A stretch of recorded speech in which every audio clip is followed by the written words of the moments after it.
কিন্তু যখন আমাদের বীর সৈন্য ঝন্টু আলী সাহেব যখন আমাদের এখানে স্টেজে আমাদের এখান থেকে যে সমস্ত দায়িত্ব প্রাপ্ত সাথীরা আছেন তিনারা চাচ্ছেন যে এই সাইডগুলো জায়গা আছে, বসার ব্যবস্থা আছে, ওনারা বলছেন যে মিলিটারি এবং আপনারা সকলেই সহযোগিতা করুন।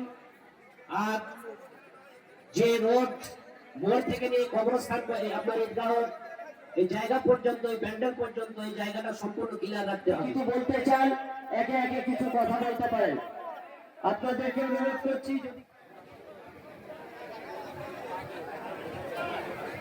নমস্কার। এবার তাদের কাছে অর্ডার আসে, সাথে সাথে বেরিয়ে যায় এবং আমাদের বীর সন্তান সারা ভারতবর্ষের মানুষের কাছে, মানুষ আমাদের ঘরের সন্তান, আমাদের চোখের সামনে সে আস্তে আস্তে ধীরে ধীরে বড় হয়েছে।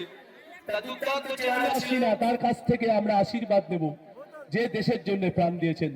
তাই